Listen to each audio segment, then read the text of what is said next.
So welcome everyone. If we haven't met before, my name is Mark Stewart and I'm a higher education account manager here with the Esri education team. And I'm really excited to be here to moderate this session. One of the reasons I'm so excited, I don't think this was planned. I think these, sort of the assignments for the different sessions, were just kind of randomly distributed throughout the education team. But my undergraduate work was in history. And so that's always been one of the most interesting things that I find about GIS is the way to apply it in humanities. So I'm really looking forward to the presentations today. So let's go ahead and get to it. Actually, can I have some validation that you can see my screen? So I'm showing the slide right now for the Education Summit. Yes. Awesome. Thank you. All right, so just a couple of quick notes here. We've got three presenters today, Caitlin Dickinson, Jennifer Tilton, Jeremiah Huggins. I'll be doing some very brief introductions for them and then turning that over to them. But before we get to the presentations, just a couple of quick logistic things. By now, if you've been to any of the presentations, you know that they're being recorded. You know that we also want this to be interactive. And so please, if you have questions, put them in the chat window, and due to time, we will answer questions at the end. All right, and so you'll have a chance to hear from our presenters more at the end. And with that, let's go ahead and get started with creative uses of GIS in the digital humanities. And this is Caitlin Dickinson. And so Caitlin Dickinson is a GIS consultant at the University of Michigan, where she works with a team to support research at the College of Literature, Science, and the Arts. Today, she'll take us on a tour of some innovative uses of GIS in the digital humanities at the University of Michigan. And with that, I'm going to stop sharing my screen.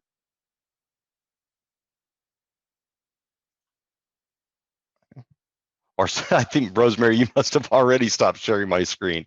All right, fantastic. So Caitlin, go ahead and take it away. Thanks, Mark. Let's see here. Can everyone see my screen?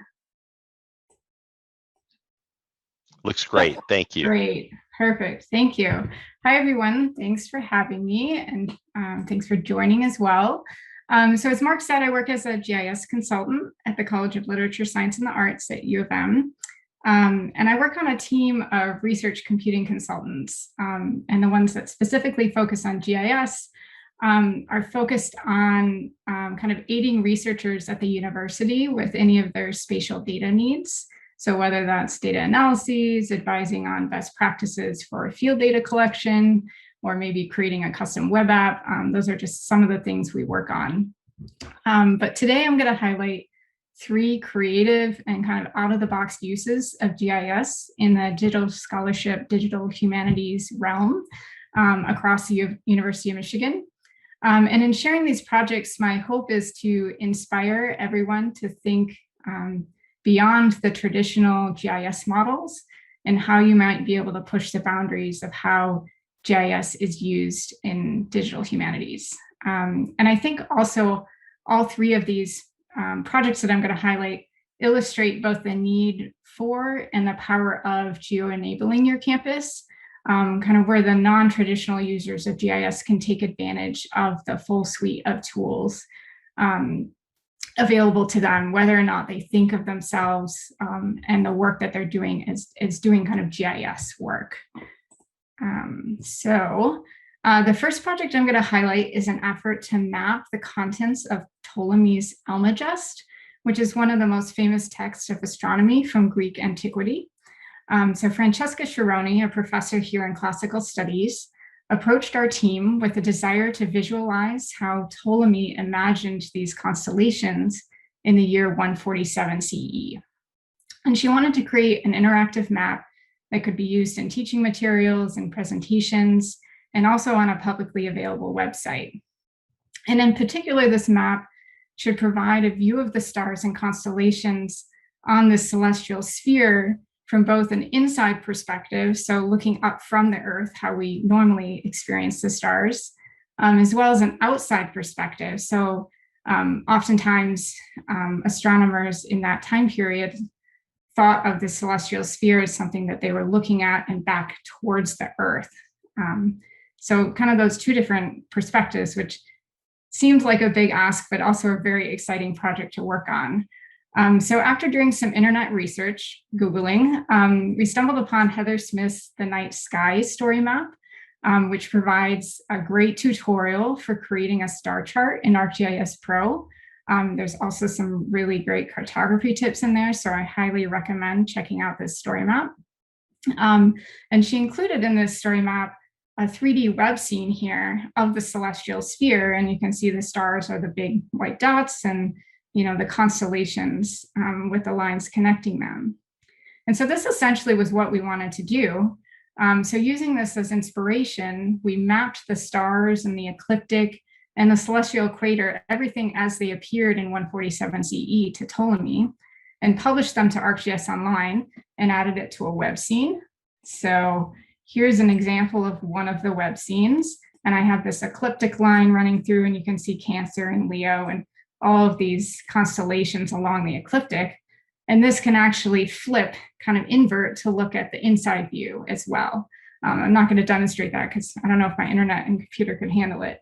But in addition to that, she hired a student to draw the constellations as the art for them, kind of from these descriptions that Ptolemy gave in the Almagest. And so we georeferenced these and in a custom stereographic projection and uploaded them as hosted tile layers. And here's that kind of visualization. So it's incomplete right now. There's 48 constellations in total that they're working on.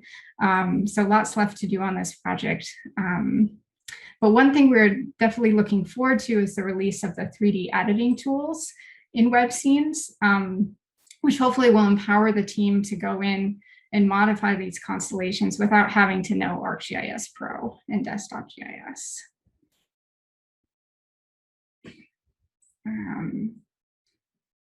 So the second project that I'm going to highlight was completed by the critical Carceral Visualities team, which is part of this Carceral State project.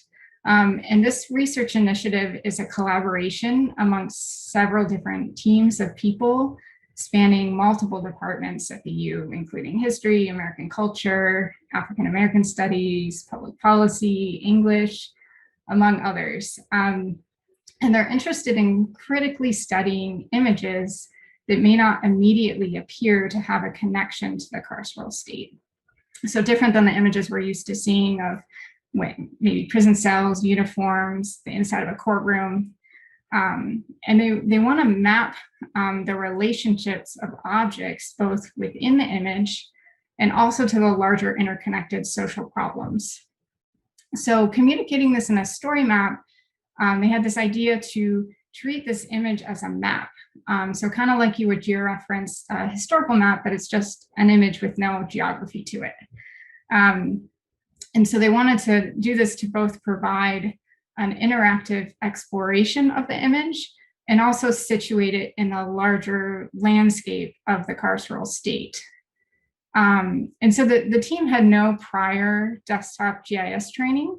So my colleague Peter Knoop created a really great step-by-step tutorial about how to create a world file for your image and set the coordinate system, and then publish it to ArcGIS Online. And he just provided this tutorial to them. And the next thing he knew, they had published the finished story map without ever needing to come back for additional help. So the example that I'm going to show from the team looks at an image produced by Michael Wells of a migrant campsite here. And this is the story map. And I'll drop this in the chat afterwards too, so you can have the link to this. And one thing I really like what they've done here is they've provided 3 different pathways for exploring this image. So the first here is a reader-driven exploration, an author-driven narrative, introducing kind of how one might examine this image. And you see as I scroll through here, they're highlighting different things in the image. And then the next part here is kind of a reader-driven exploration, where here we've got just an interactive web map, but it's the image, and the reader can click on different objects and learn more about that in the image. And then lastly, they kind of situate this image within the larger landscape of events going on across the country. So in this case, there's incidents of water scarcity and contamination in US prisons that the reader can then explore interactively. So I'd also encourage you to check out their second story map here of reading the images of protest in the Black Lives Matter era as well, and I'll put that in the chat. So you can, if you want to explore this on your own and see kind of additional examples of this in the community, we're definitely not the only ones doing images as maps. You can follow the guide here that Peter published, and I'll include that link. And one thing that I'll note is that with the release of the new image server for ArcGIS Online, I think later this month or maybe early next month, there's the potential for this workflow to even become easier and for users to not even have to go through ArcGIS Pro. So lastly, I just want to highlight the Virulent Hate Project, which tracks harassment incidents against the Asian American Pacific Islander community. And I'm highlighting this as kind of a representation of how you might integrate ArcGIS products with other technologies to create a seamless user experience, such that kind of the consumer of this information may not know that they've crossed platforms. And this is really a common need we find in the digital scholarship space, where researchers are using collection management tools like Omeka-S, maybe more as like a content repository, but they want to be able to visualize their data in ArcGIS, or maybe they're building out a project website, WordPress site with help from our web development team and want to include a dashboard, et cetera, et cetera. So this process often necessitates collaboration amongst multiple people that are experts in the various technologies. And I think we're pretty fortunate at the University of Michigan to have both those resources and people available, but also the structures in place that kind of foster that collaboration. So let's take a look at this website here. This is the Virulent Hate website, virulenthate.org. And this is just a WordPress website. But if I go to this Maps tab here, it might take a second to load. It's going to load a dashboard, maybe. But we can see all the incidents of hate, and you can explore them by time or by category here. But this is embedded directly into their WordPress site. And then maybe if I go over to this Trends tab, you'll see a story map pop up, but it doesn't have the header or anything. And this is really for providing that kind of author-driven narrative or more explanation of the data itself. Our colleagues helped help this team produce this content and kind of wrap it up in this way. So I think that's all for me today.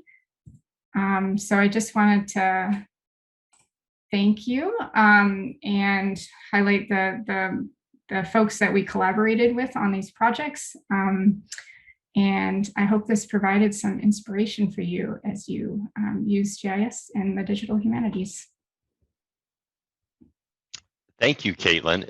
It certainly did provide some inspiration, and I know that it's resulted in some questions as well. I've got a few of my own, but go ahead, everyone, and put your questions into the chat window. Caitlin has offered also to put some links, to some of the story maps and other resources that she showed into the chat as well. I shared the night sky story map that she referred to just sort of as inspiration, if you want to check that out. And next we are going to go to Jeremiah. Right, so let's see. Jeremiah. Oh, there you are. Hello. It says JJ. So A little bit confusing, yes. no, it's not at all. But I was just looking for, I mean, an incorrect assumption. So sorry about that. So are you ready, Jeremiah? I have a short intro for you. So just want to tell folks where you're from. Jeremiah is a Master of GIS student at the University of Redlands. Jeremiah is going to share about his major individual project. They call them MIPS. The project is a website that employs a variety of GIS functionality to visualize and better understand the historic Atlantic slave trade. All right, so I know we're looking forward to this, and just go ahead and share your screen whenever you're ready. Good. Everyone see? So my name is Jeremiah, as previously stated. I'm part of the Master's of Science in Geographic Information Systems program at the University of Redlands. My master's thesis is mapping the transatlantic slave trade. In order to give some background on the topic, the transatlantic slave trade was fraught with secrecy and deception. European powers withheld information from their allies as well as their foes alike. The result of these activities is a large hole in history related to the transatlantic slave trade. And also as a result, many of the living descendants of slaves who were displaced during the transatlantic slave trade have no means to retrace their ancestral, spatial, or historical origins. Our project really originates whenever Conroy Reynolds, a professor in the School of Education at the University of Redlands, contacted Dr. John Glover with a question related to Conroy Reynolds' home country of Antigua. That question was, can the origins of slaves who were brought to Antigua during the transatlantic slave trade be deciphered through historical data? In order to answer this, Dr. Glover contacted Dr. Alana Belkin, a visiting professor from Trinidad, to discuss the use of a database called slavevoyages.org, specifically to use that database in orienting and creating an initial GIS map. Slavevoyages.org, the database, is truly the first of its kind and is a very impressive work that's being done. Its main focus is gathering and compiling data related to voyages that participated in the transatlantic slave trade. Its biggest contributors are listed here, Emory University, as well as the others there, as well as David Eltis, who's an extremely important contributor and author. The project started in 1990, but it really got going in 1991. And today, the project is still ongoing. We bring up slavevoyages.org primarily because this is the main source for data in our own project. After completing their work, Dr. Glover and Dr. Belkin presented their findings to Conroy Reynolds. Those findings included 600 voyage records, which left from all over West Africa to specifically the destination of Antigua. On those 600 voyages, there were about 120,000 people who were displaced and brought specifically to Antigua. After doing this work, both Dr. Glover and Dr. Belkin believed that GIS could be used to significantly improve the presentation of this historical data. Our project's primary purpose is to serve as a method to improve the ability for the descendants of displaced people as a result of the transatlantic slave trade in their ability to find their ancestors' spatial or historical origins. And we also hope to be able to include some further contextual information for users. The project will center around using immobile locations in order to provide a better sense of place or location, centering around ports or regions in Africa, as well as the destinations in the Caribbean or Americas. Relationship classes will be employed in order to correlate the data between the destinations and the origins in Africa, as well as the voyages that go between those 2 points. Further, the project will implement time and 3D capabilities. And in my own work, I'm going to be adding Jamaica and Nevis, while I'm improving upon the methodology that was previously employed by Dr. Alana and Dr. Glover. When extracting data from slavevoyages.org, which, as I previously stated, is a database, the data is spit out, organized by row, cell, and column, or column, row, and cell. As shown here, the columns show the origin points in Africa.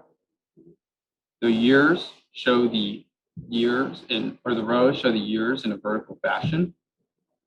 The cells show the values that you're looking for in between. As you can see, the 110, 170, 270, so on. In reformatting these, for every year that is in the timeline, we had to transpose the entire timeline accordingly with the number of origin points that there were. And then we had to compile the names and transpose those accordingly, as well as the embarkation values or any further values we wanted to include for contextual information. In creating some prototypes, we debated between different symbology capabilities present, specifically 3D symbology. Whenever you're looking at these pictures, you can see that on the right we have ArcGIS Pro, and on the left we have ArcGIS Online. In ArcGIS Pro, 3D features have much more customizability, as shown by the tall and slender cylinders on the right, and through the fact that we can see more of them. Whereas on the left, if we look at the ArcGIS Online version, the features themselves on the African continent are somewhat standardized and in some places overlap each other. This is a problem that we encounter with features specifically. Another thing to view is how in our ArcGIS Online version, there's stars and a nice horizon line. Whereas alternatively on our ArcGIS Pro, we have this very abrupt horizon line and no stars.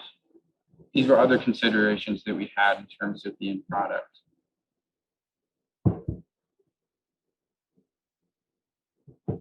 GIS is really perfectly suited for solving some issues that are commonly present with historical data. The first of those I'd like to mention is that there's a distinct lack of visuals in historic data.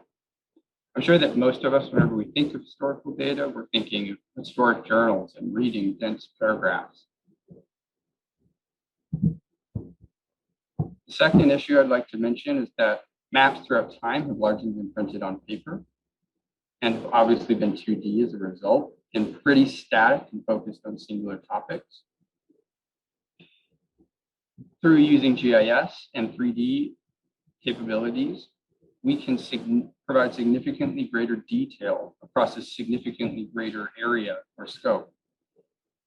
As shown in the images below, on the left is an initial picture of the story map created by Dr. Alana and Dr.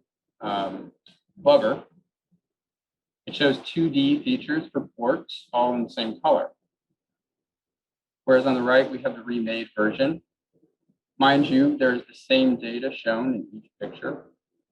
On the right, we have this custom color scheme along with the varying height cylinders according to the number of embarked slaves at each port.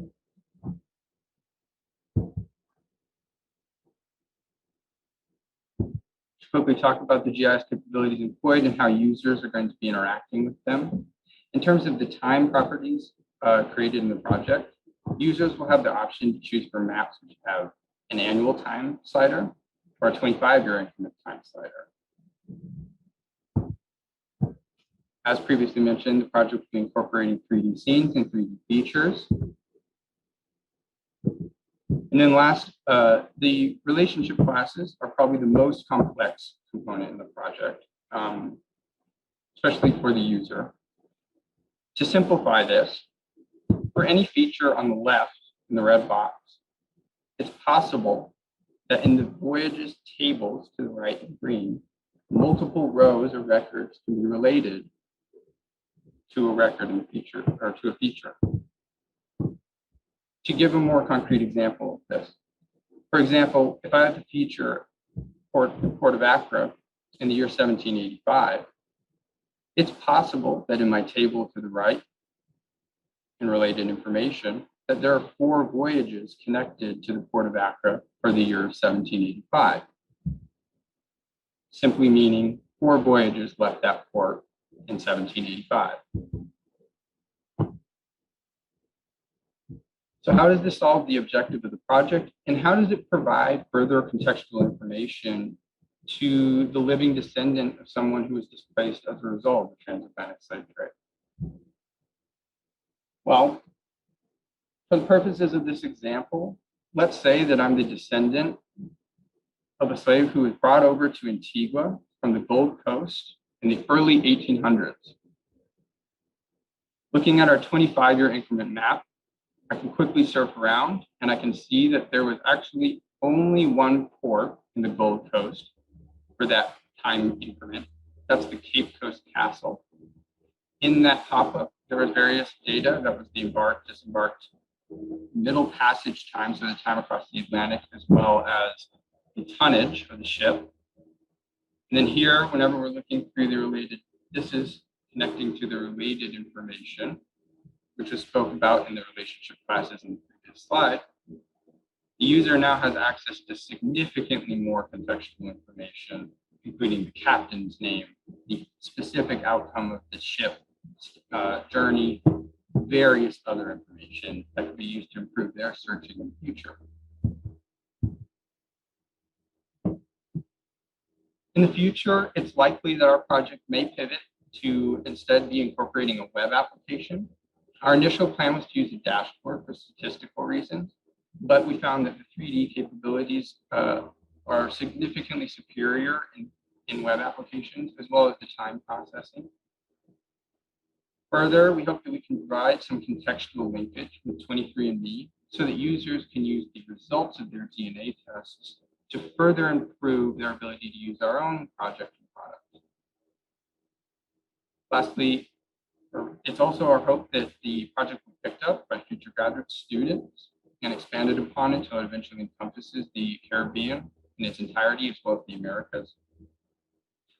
And at that point, we hope it'll provide significantly more educational value to the general public. These are some important contributors. And a special thanks to Dr. Mark Humler for his cartographic help in this project, as well as Dr. John Glover for his historical specialization. This project would not be possible without Dr. Glover. And then this is my email. If you would like to contact me with anything, you feel welcome to, or if you have any questions. Thank you and take care.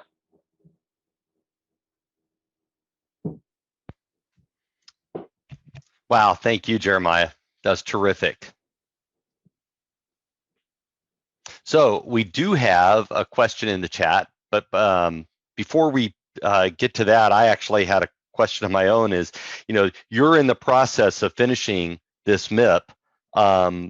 When will the content be available? Like you mentioned, the development of a web app, something like that. So I was just wondering, is it going to be available, or is it currently available? Right now, it is not publicly accessible.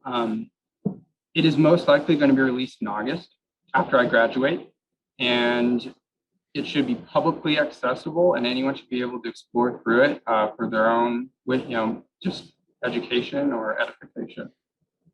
Awesome.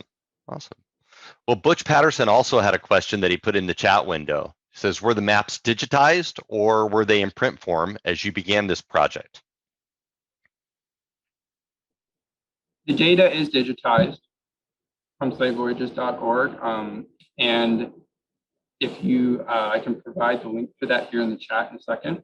And the database itself is, the information is extremely easy to extract. You can download any information if you find it's related to what you're looking into or you're interested in. And it is not a process where you're going to have to digitize physical print maps. All right. Hey, thank you. Yeah, and anyone else who has a question, please put that into the chat window. Caitlin, I actually had one for you as you were nearing the end of your your presentation, you were you know, talking about the virulent hate project, and what kind of struck me was the number of technologies that were integrated. And so I wanted to know, it's maybe not as much a question as just a little bit more description, or give you a chance, if you're willing, to kind of share a little bit more about that. Like, it from in your presentation, it just looked great, and it looked like it worked, like it was seamless. But I was wondering if you knew of any challenges that actually had to be overcome, or was it really just that easy, to integrate these different things, and the different people, the working on it, who, somebody might know, might not have any experience with GIS or StoryMaps or whatever, but they've got other sort of web design technology experience. Sorry, that was a long-winded question, but was it really as easy as you made it look? Thanks, Mark. Well, so I'll admit that I did not do the majority of the GIS work on this project, and my colleague Peter Newt did a lot of the consultations. And one of the biggest challenges, I think, was that they were using they had their data housed in something called Airtable. So that's kind of what they were using to manage their database. And so getting that out of Airtable into the ArcGIS ecosystem took a lot of, I think Peter wrote some Python notebooks to be able to do that and to automate the import. So we put a lot of work into that. And a lot of work into kind of discovering how to use the data with all the quirks of it in dashboards. I think that's where the majority of kind of it's always when you're taking data from one place and bringing it to another and getting creative with how you're going to use it, that those kind of problems and challenges arise. I would say that the integrating, like, say, putting a dashboard or putting a story map into a WordPress website is shockingly easy. And that's great how they make these products so easy to embed into websites, I think. And I would also say that, so I know Peter did a lot of the legwork of thinking about how to get the data into ArcGIS Online. But now that it's there, the project team that didn't really have a lot of GIS experience was just able to just take it and run with creating different maps, or, starting to create, layer views and tease out the patterns in the data to then put into their story map.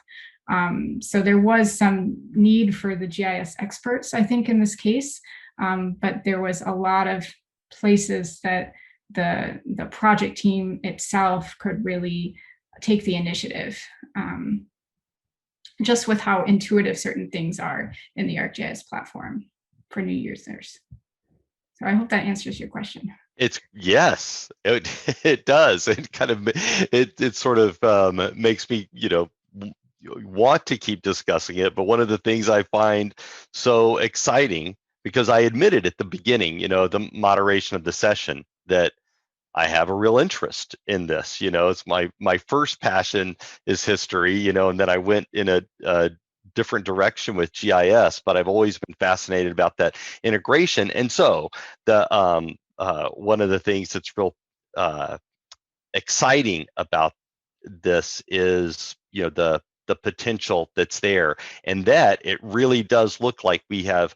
This is just my opinion, but it just from listening to the two presentations today, and also another one earlier in an earlier session, it appears like there's really been a tipping point, and that GIS is starting to become a very viable technology and a sought after technology in the humanities, in history specifically. And I'd like to ask our audience, if you agree with that. Is that what you're seeing? Because here at Esri, I might have one perspective, but a lot of you are actually closer to the topic than I am.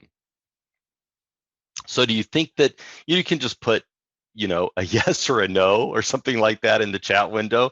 Do you think that there is widespread realization of how powerful GIS can be for telling historical stories, for helping people better comprehend, or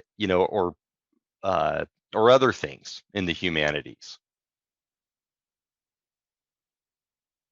Right, Shanna. Actually, Shanna, it was the University of Minnesota. I can't actually remember the presenter, but it was the University of Minnesota StoryMaps project that I saw presented earlier today that kind of made me think of that as well.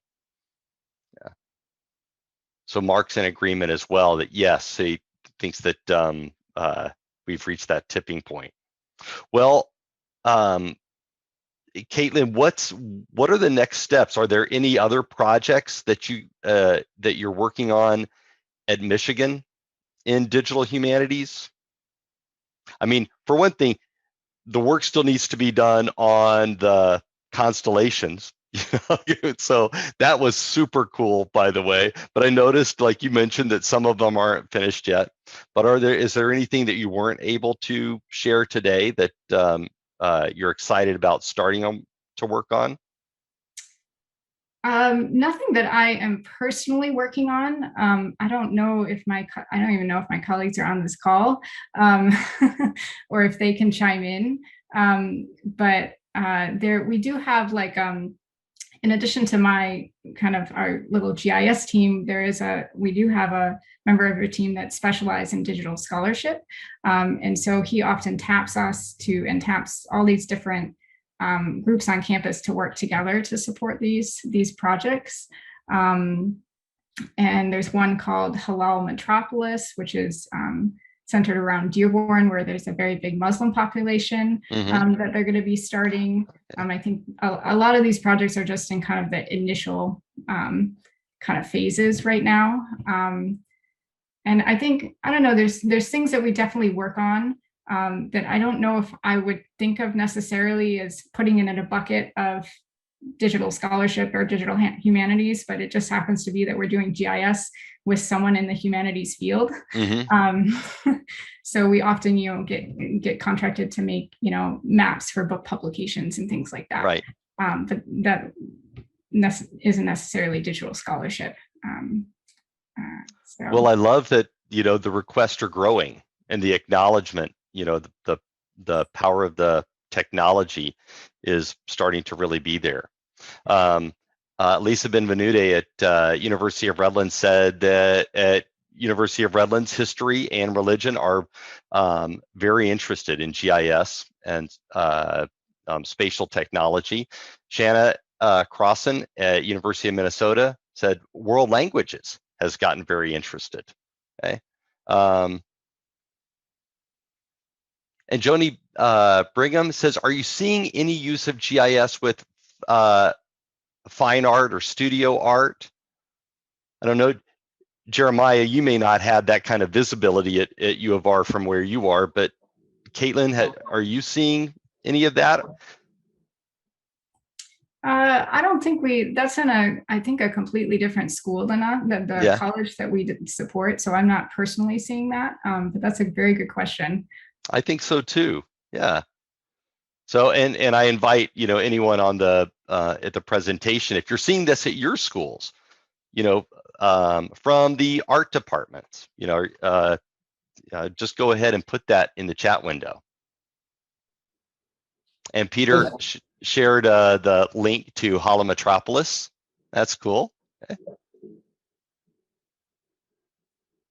I know that at the University of Redlands, we have design courses in the art program that kind of center around certain GIS skills and tactics, but it's not working with the technology. It's more, it was more related to understanding how to create, perfectly straight lines, various kind of geometric drawings that will allow you to improve your artistic capability. Draw in 3D and like perspective drawings and so on. Yes. Yeah.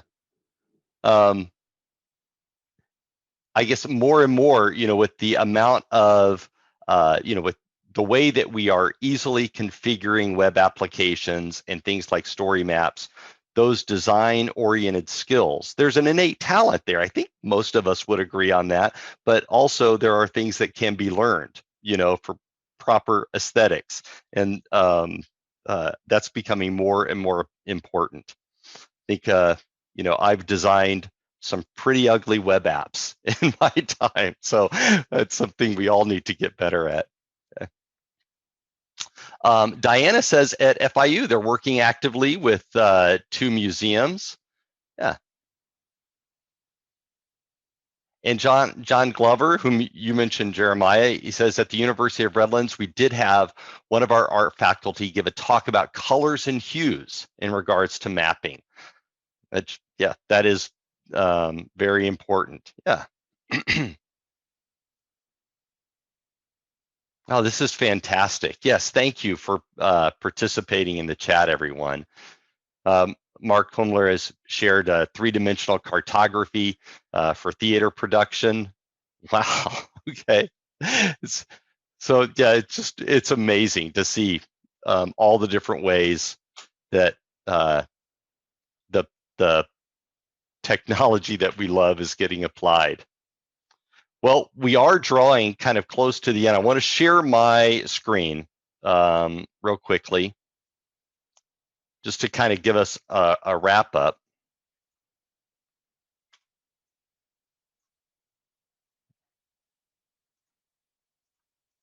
There we go. So I want to make sure that you have the link to the survey.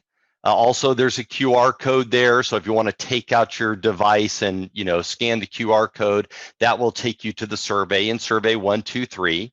And also, if you need a certificate of attendance, you can just email us at educ@esri.com, and we can provide you with a certificate of attendance too. Okay. So thank you to our 2 presenters. I'm really glad that we had the opportunity to just relax a little bit and spend a little bit more time in discussion and answering questions. But I also want to encourage you to go, pick out one of the next sessions, which is a special interest group.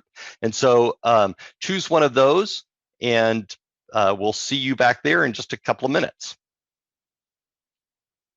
All right, thanks everyone. Thank you. Thanks, Mark, for facilitating. Take care.